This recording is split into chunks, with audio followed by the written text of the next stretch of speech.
ನಮಸ್ಕಾರ ವೀಕ್ಷಕರೇ, ಬಳ್ಳಾರಿ ಬೆಳಗಾಯಿತು ಚಾನೆಲ್ಗೆ ಸ್ವಾಗತ. ಜಿಲ್ಲೆಯಲ್ಲಿ ಪ್ರತಿನಿತ್ಯ ನಡೆಯುವ ಎಲ್ಲ ಆಗುಹೋಗುಗಳನ್ನು ತಿಳಿದುಕೊಳ್ಳಲು ವೀಕ್ಷಿಸಿ ಬಳ್ಳಾರಿ ಬೆಳಗಾಯಿತು ಯೂಟ್ಯೂಬ್ ಚಾನೆಲ್.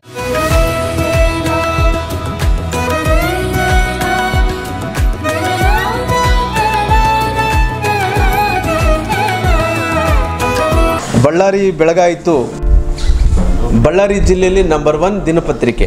ಬಳ್ಳಾರಿ ಜಿಲ್ಲೆಯಲ್ಲಿ 35 ವರ್ಷಗಳಿಂದ ಸತತವಾಗಿ ಈ ಪತ್ರಿಕೆ ಪ್ರತಿಯೊಬ್ಬ ಜನಪ್ರಿಯತೆಯನ್ನು ಗಳಿಸಿಕೊಂಡಿದೆ. ಇವತ್ತು ಬಳ್ಳಾರಿ ಬೆಳಗಾಯಿತು ಅಂದ ತಕ್ಷಣ ಯಾವುದೇ ಸುದ್ದಿಗಳನ್ನು ಎಲ್ಲ ವಿಷಯಗಳನ್ನು ಕೂಡ ಪತ್ರಿಕೆಗಳಲ್ಲಿ ನೋಡುವಂಥ ಕೆಲಸ, ಓದುಗಾರರನ್ನು ಹವ್ಯಾಸ ಮಾಡಿಸುವಂಥ ಕೆಲಸ ಬಳ್ಳಾರಿ ಬೆಳಗಾಯಿತು ಈ ಪತ್ರಿಕೆ ಜನಪ್ರಿಯತೆಯನ್ನು ಗಳಿಸ್ಕೊಂಡಿದೆ. ಹಂಗಾಗಿ ಅವತ್ತು 35 ವರ್ಷಗಳ ಹಿಂದಗಡೆ ಅವ್ರ ತಂದೆಯವರಾದಂಥ ಸನ್ಮಾನ್ಯ ವಿಜಯಕುಮಾರರು ಓದಿನ ಮೇಲೆ ವಿಶೇಷ ಆಸಕ್ತಿ ಇದ್ದಂಥವ್ರು.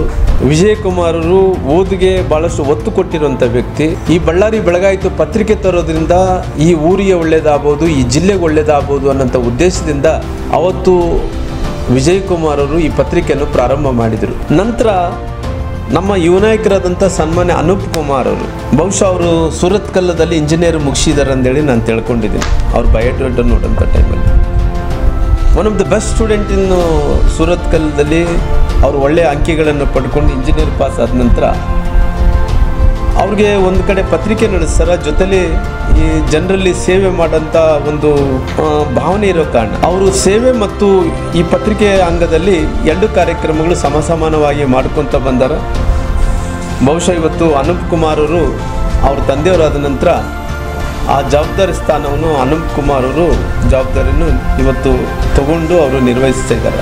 ಇವತ್ತು ನಾವು ಈ ವರ್ಷದ ಕೊನೆಯ ದಿನದಲ್ಲಿ ನಾವೆಲ್ಲರೂ ಕೂಡ ಇದ್ದೀವಿ. ನಾಳೆ ಬೆಳಿಗ್ಗೆ ಎದ್ದ ತಕ್ಷಣ ನಾವೆಲ್ಲರೂ ಕೂಡ ಹೊಸ ವರ್ಷದಲ್ಲಿ ನಾವು ಪಾದಾರ್ಪಣೆ ಮಾಡ್ತಾಯಿದ್ದೀವಿ. ಎಲ್ಲರೂ ಕೂಡ ಹೊಸ ವರ್ಷವನ್ನು ಆಚರಣೆ ಮಾಡ್ಕೊತೀವಿ. ಇಂಥ ಸಂದರ್ಭದಲ್ಲಿ ಇವತ್ತು ಜನರಿಗೆ ಅನುಕೂಲ ಆಗಬೇಕು ಅನ್ನೋಂಥ ಕಾರಣದಿಂದ ಇವತ್ತು ಅನೂಪ್ ಕುಮಾರ್ ಅವರು ನಮ್ಮೆಲ್ಲ ನಗರ ಪಾಲಿಕೆ ಸದಸ್ಯರ ಜೊತೆಲಿ ಮತ್ತು ನಮ್ಮೆಲ್ಲ ಸಮ್ಮುಖದಲ್ಲಿ ಇವತ್ತು ಹೊಸ ಕ್ಯಾಲೆಂಡರನ್ನು ಅವರು ನನ್ನ ಕೈಲಿ ಉದ್ಘಾಟನೆಯನ್ನು ಮಾಡಿಸಿದ್ದಾರೆ. ಹಂಗಾಗಿ ಬಹುಶಃ ಅನೂಪ್ ಕುಮಾರ್ ಅಂದ ತಕ್ಷಣವೇ ನಮ್ಮೆಲ್ಲರಿಗೂ ಒಂದು ದೊಡ್ಡ ಎನರ್ಜಿ ಇದ್ದಂತೆ. ನೋಡ್ರಿ, ಯಾವತ್ತೂ ನಮ್ಮ ಮುಖದಲ್ಲಿ ದುಃಖ ಅನ್ನೋದು ಕಾಣೋದೇ ಇಲ್ಲ.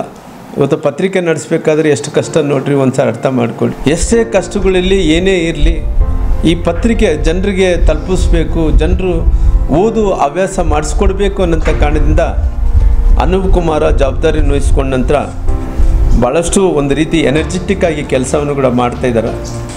ಬಡವರಿಗೆ ಇವತ್ತು ಎಲ್ಲ ರೀತಿಯಲ್ಲೂ ಕೂಡ ಜನರಿಗೆ ಈ ಪೇಪರ್ ಮೂಲಕ ಯಾವ ಸಣ್ಣ ಪುಟ್ಟ ಅಂದರೆ ನಗರ ಪಾಲಿಕೆಯಿಂದ ಆಗಂಥ ಕೆಲಸಗಳು, ಸರ್ಕಾರದಿಂದ ಆಗಬೇಕಾದಂಥ ಕೆಲಸಗಳು ಅವೆಲ್ಲ ಕೂಡ ಅಂದರೆ ಹಿಂದಿನ ಕೈ ಅಂತಾರೆ, ಕಾಣದ ಕೈದಿಂದ ಅವ್ರಿಗೆ ಸಹಾಯ ಮಾಡೋದು ಅಂತಿರಲ್ಲ, ಈ ಪತ್ರಿಕೆ ಮೂಲಕ ಇವತ್ತು ಸಹಾಯವನ್ನು ಮಾಡೋಂಥ ಕೆಲಸ ಅನೂಪ್ ಕುಮಾರ್ ಮಾಡ್ತಾಯಿದ್ದಾರೆ.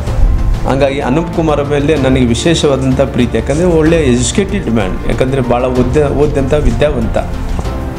ಆ ವಿದ್ಯಾವಂತರ ಕೈಯಲ್ಲಿ ಒಂದು ಪತ್ರಿಕೆ ಮತ್ತು ಜನರ ಸೇವೆ ಮಾಡಬೇಕಾದ್ರಿಗಿನ ಹೆಂಗಿರುತ್ತೆ ಅನ್ನೋಂಥದ್ದು ಯೋಚನೆ ಮಾಡಿ. ಹಾಗಾಗಿ ನನಗೆ ಅನೂಪ್ ಕುಮಾರ್ ಅಂದ ತಕ್ಷಣ ಒಂದು ಸೋದರ ಅಂದರೆ ಒಬ್ಬ ತಮ್ಮನ ಥರ. ಹಾಗಾಗಿ ಆ ಹುಡುಗನ ಯಾವತ್ತೂ ಕೂಡ ಒಳ್ಳೇದಾಗಬೇಕು. ಯಾಕಂದರೆ ಎಷ್ಟೋ ಒಂದು ಸಿಬ್ಬಂದಿಗೆ ಇವತ್ತು ನೌಕರಿ ಕೊಟ್ಟಿದ್ದಾನೆ, ಜೊತೆಲಿ ಎಲ್ಲರಿಗೂ ಕೂಡ ಭಾಳಷ್ಟು ಜನರಿಗೆ ಕೆಲಸ ಕೊಟ್ಟಿದ್ದಾನೆ. ಇವತ್ತು ಸುಮಾರಾಗಿ ಹತ್ತತ್ರ ನಂಬರ್ 1 ನಮ್ಮ ಜಿಲ್ಲೆಯಲ್ಲಿ ದಿನಪತ್ರಿಕೆ ಇವತ್ತು ನಡೀತಾ ಇದೆ. ಬಹುಶಃ ಯಾವತ್ತೋ ಒಂದು ದಿವಸ ರಾಜ್ಯ ಮಟ್ಟದಲ್ಲಿ ಒಂದು ದಿನಪತ್ರಿಕೆ ಆಗಲಿ. ಬಹುಶಃ ದಿನಪತ್ರಿಕೆ ರಾಜ್ಯ ಮಟ್ಟದಲ್ಲಿ ಆದಂಥ ಟೈಮಲ್ಲಿ ನಮ್ಮ ಅನೂಪ್ಗಳು ಅದೇ ರೀತಿಯಲ್ಲಿ ಪತ್ರಿಕೆ ಯಾವ ರೀತಿಯಲ್ಲಿ ಬೆಳ್ಕೊತದೋ ಅದೇ ರೀತಿಯಲ್ಲಿ ಬೆಳ್ಕೊಳ್ಳಿ ಅಂತೇಳಿ ಆ ದೇವರಲ್ಲಿ ನಾನು ಪ್ರಾರ್ಥನೆ ಮಾಡ್ತೀನಿ. ಅನೂಪ್ವರೆಗೂ ಒಳ್ಳೆಯದಾಗಲಿ. ಹೊಸ ವರ್ಷದ ಎಲ್ಲ ಪತ್ರಿಕೆಯನ್ನು ಓದ್ತಾ ಇರುವಂಥ ಎಲ್ಲ ಸಾರ್ವಜನಿಕರಿಗೆ ಮತ್ತು ಮಾಲೀಕರಾದಂಥ ಅನೂಪ್ ಕುಮಾರ್ ಅವರಿಗೆ, ನಂತರ ಅವ್ರ ತಂದೆಯವರಾದಂಥ ವಿಜಯಕುಮಾರ್ ಅವರಿಗೆ, ಅವ್ರಿಗೆ ಸಿಬ್ಬಂದಿಯವರಿಗೆ ಎಲ್ಲರಿಗೂ ಕೂಡ ಹೊಸ ವರ್ಷದ ಶುಭಾಶಯಗಳನ್ನು ನಾನು ಕೋರ್ತೀನಿ.